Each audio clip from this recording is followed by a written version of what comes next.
Doors. I'm your co-host, the bearded sales guy, otherwise known as Alex Abbott. And before we get on to today's topic, let's do some introductions. Who wants to go first? Hi all, Gents Abbott, BDR at content.ai. Really excited to be here as I missed last week. So good morning all. You did. Brilliant. And I am Jordan Abbott, aka the sales poet.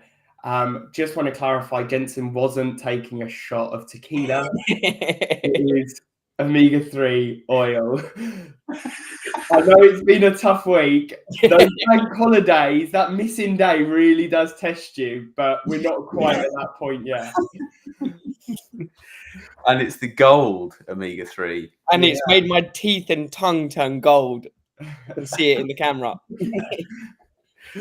Cool. Welcome, both of you. Welcome back, Jensen. So today's topic is about where does the value proposition start? So in a B2B context, the way I think about this is there's really sort of two lenses to look at this through.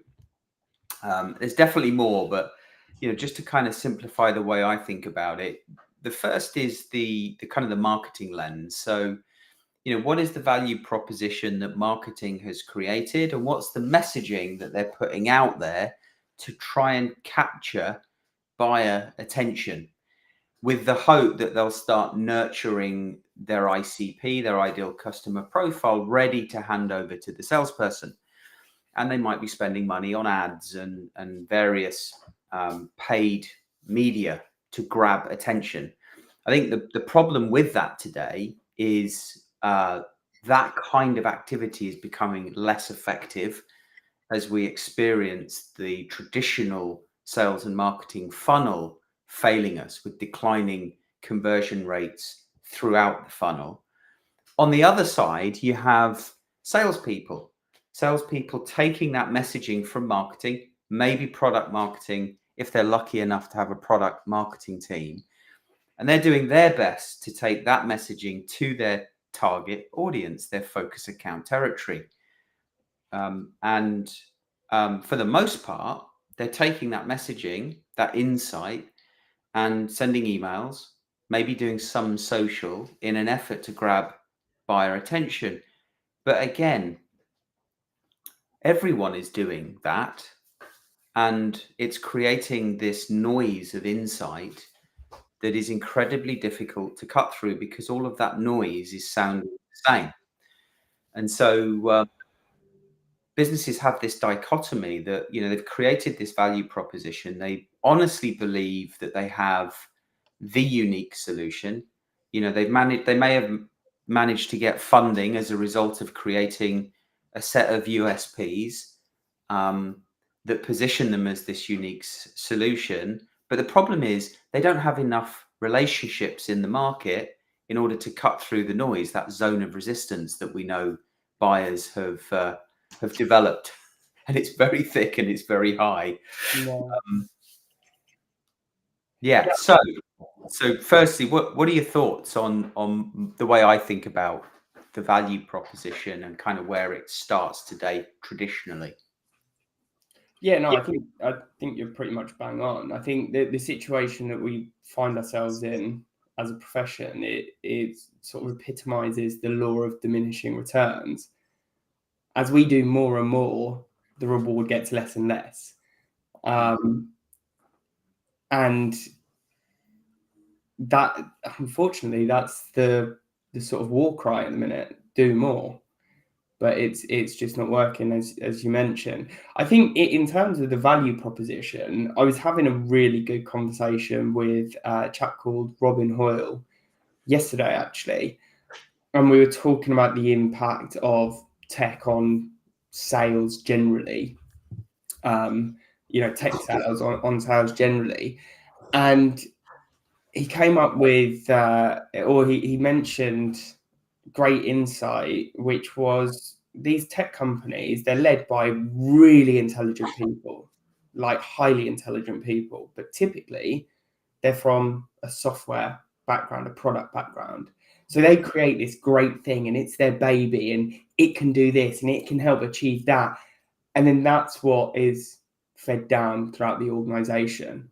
And the issue with that is it's product centric. It's all about what the product does rather than being buyer centric. What's the problem? Where do they want to be? How can we help them to get there? What are the milestones along the way that this can enable? And we're getting to the same point at the end about the product feature being a benefit, but we're sort of putting the cart before the horse. Yeah. Well, yes, but still, whether your messaging is feature or outcomes from using those features based, or whether you've crafted the best value based messaging on the planet, with an aspirational vision, an aspirational goal, with buyer milestones mapped as the pathway to value for achieving that goal. Even with that messaging, which I've had the luxury of experiencing, being in an organization where that messaging was just on point, and the all of the teams across the recurring revenue operating model understood the language, how to communicate that, how to position that. But the problem today is, it doesn't matter how good that messaging is, it's still ignored. Unless there's a relationship between you and your buyer, they're just going to ignore you. And even if they didn't ignore you and they listen for a moment, they don't believe you until they feel like they trust you. So for me, I think this is where the value proposition, how it's used and where it starts, has changed. Yeah. If you look at the work that Dr. Julian Birkinshaw did back in 10 years ago, saying, foreseeing that we're coming out of the insight era. Okay, this was a little bit before its time, because we were firmly in the insight era, and I think enjoyed many more years of insight and growth engines. But he foresaw that we will be coming out of the insight era and moving into a democracy where, from a competitive advantage perspective, the competitive advantage was people and their ability to connect with others and build relationships, and that being the difference. Not just once you've met them, but even before. And I think, you and I, and the three of us, we spend quite a lot of our time now developing our personal brands and making a huge effort to connect with not just the 5% of our territories that are in market for what we sell, but 100% of our territories, in an effort to build relationships with as many people within our territory that share in our values and our beliefs. Some of those things are professionally related, and some of those things are more personal. But for me, that's where we now have either two value propositions, your personal value prop, as well as the company value prop, or we combine the two. And when a company is actually going to realize that in order to open more doors and develop more pipeline, they need to be combining the two and operationalizing that. Yeah. It's it brings to mind was it Teddy Roosevelt? The people don't care how much you know until they know how much you care. So if you can bring those two value props together, then that's exemplifying how much you care. Okay, in the initial instance, it's your motivation for working for the company, which can be incredibly convincing if you've really bought into it. It's that common ground. Theodore Roosevelt, unless you and him are like that, and it's we're best buds. It was his night at the museum. Yeah. So a question then to both of you. So how would you recommend in bringing both of those value props together? Would it be through storytelling? I know that's something that both of you believe in. I So think that's what they call a loaded question. Yeah. yeah, it is. But I was I'm going to say, interested. leading the witness. Yeah. I mean, look, for myself, but obviously for the audience and maybe the younger generation of sellers like myself who believe in what you're saying, but don't have the torch or the light to, do you know what I mean, to find the end of the tunnel and actually bring those two together. So what would be your tips to be able to do that? Yeah. Go on. Yeah, no, I was just going to mention a video that I saw, and I can't remember who it was. You're a sales guy, no? Yeah, but he was basically saying the example he gave wasn't a great one because he was basically talking down on young people because they have no experiences. But the core of the message was interesting. It was, if you haven't struggled, why would I believe you? If you haven't gone through that struggle, where's your wisdom coming from? Where's that experience? Yeah. So I think that is one of the most crucial pieces because people relate to that. It is a tough world out there for salespeople, particularly. Generally, it is, but at the moment, for salespeople, it's rough. Yeah, I think that's why.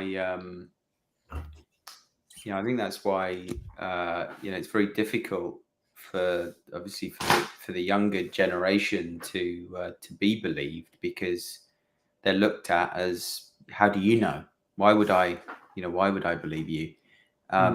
Which is probably another conversation in relation to the role of the BDR and how that's evolving. Which you two are firmly in. But I guess to come back to your question, Jensen, I think that, and your question was, how do companies do that? Consider that. Does storytelling play a key part? Yeah, how companies or how does sorry, the cat is now just knocking stuff off. How does the salesperson connect to those two value props? Would it be through storytelling? Would that be your kind of go-to, or what tips?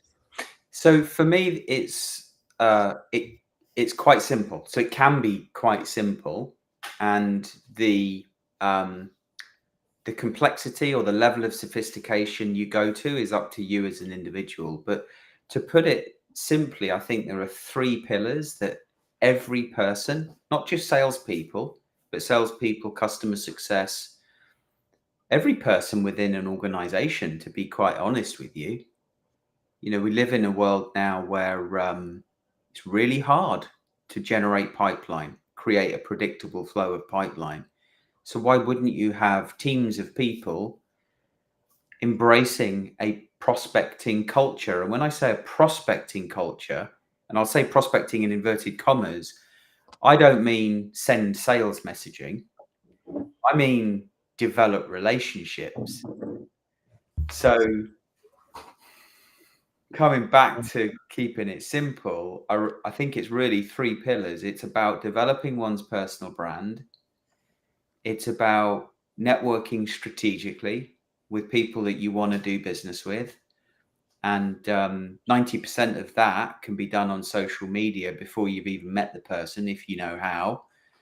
And the third is around storytelling and teaching people the way to structure compelling stories so that they can use that knowledge, those frameworks in their content creation. And their content creation might be a blog post, an article, a video, all of the above.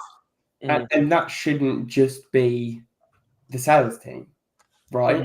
That's right. You have your marketers connecting with your prospect or target accounts marketers, your CS, because as we were speaking about prior to joining the live, the impact of a unified go-to-market function in terms of that building relationships piece, but also when we were talking about the value prop and it being built around those buyer milestones, and that being the focus for the go-to-market function. Yeah, and this is where the roles and responsibilities change, right? So we can't expect necessarily, a technical product person to be growing their network as quickly as a salesperson, or we can't expect them to have as many social networking conversations uh, as a salesperson.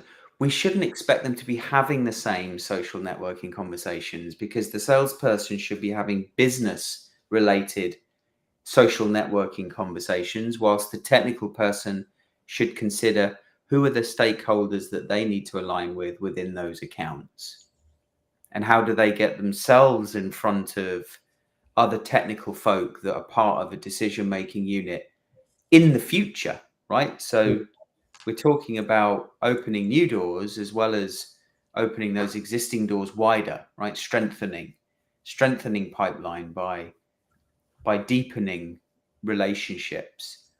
Yeah. And we obviously don't have the luxury to be meeting people as often as we would like to build strong relationships. So what better way to do that than on social media? Yeah. So thank you for the loaded question, Jensen. No, it's okay. Get off It's of my soapbox now. okay. No, look, I just thought it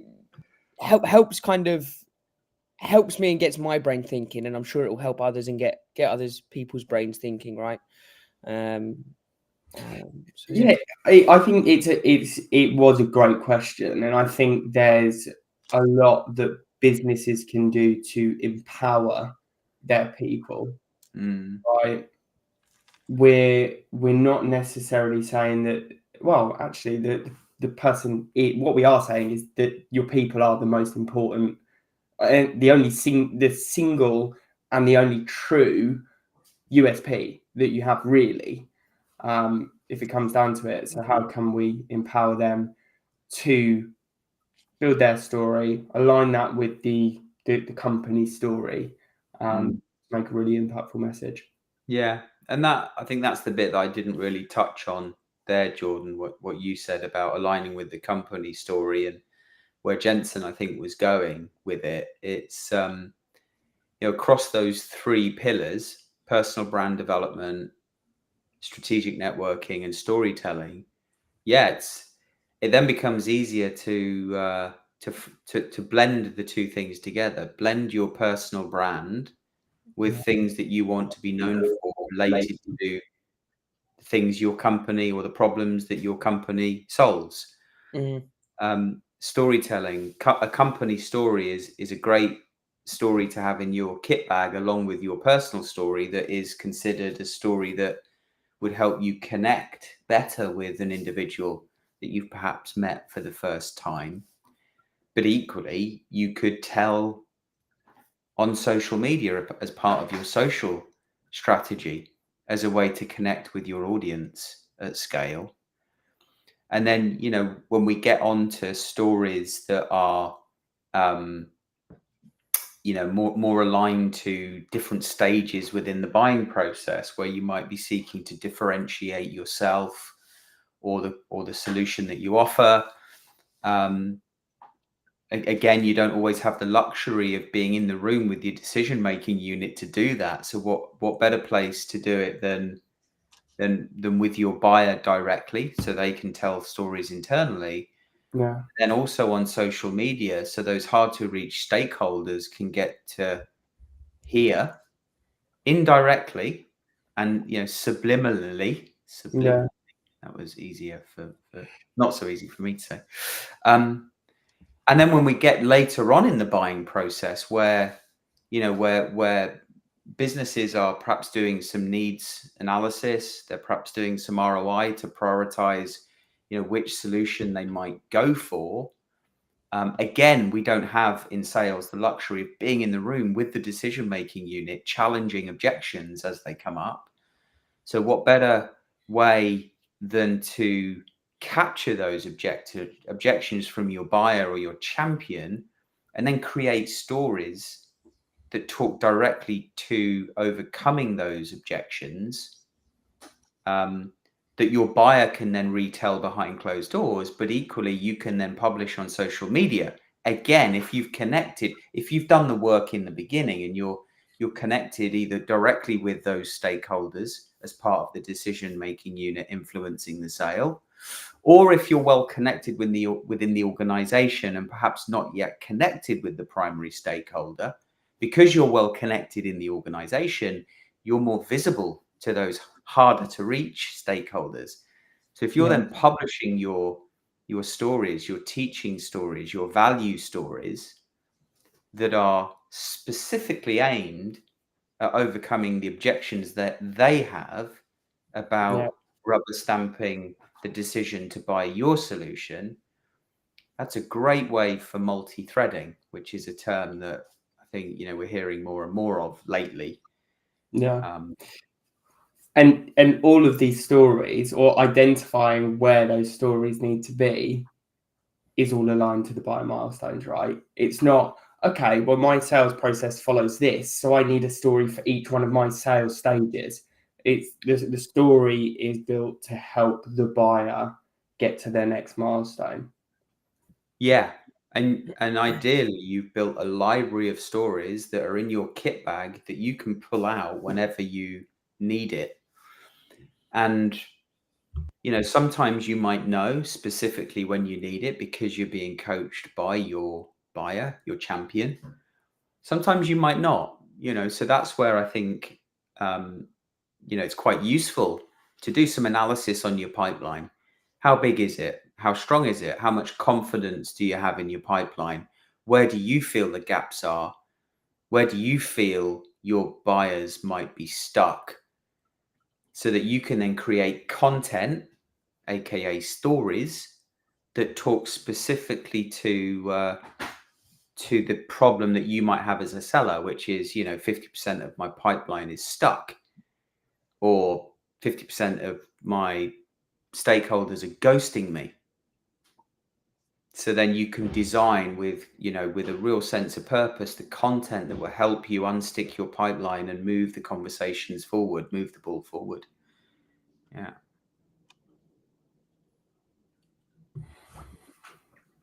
Cool. Well, all at the same time as well then. Yeah. I didn't mean for this to be a pitch, but at the end of the day, we're just entering the 16th month of our benchmark study, where as the three of us are contributing. I've also got Sapiro associates contributing and clients contributing to this benchmark study that's now 16 months and running, that tells us this stuff. We're not just plucking it out of the air and making it up. We can see that if you develop your personal brand, you do strategic networking daily, you create content and stories that make you stand out and look different and engaging, then you will increase territory penetration by 10 to 15 times. You will engage with 6 times more stakeholders than you did before. You'll meet with 30 times, you'll create 30 times the number of meetings that you did before using traditional methods. So it really works. So anyway, unless you guys have anything more to add, shall we wrap it up? Yeah, nothing more from me. Great session. I thoroughly enjoyed that. A few other sessions I think come off the back of it, or ideas for sessions, which is always good. Yeah. Do you have time to discuss those after this? I've got to jump, but we can find some time a little later today. Cool. Thank you, Jensen. Thank you, Jordan, the sales poet. And until next time on Walking Digital Corridors, have a great week.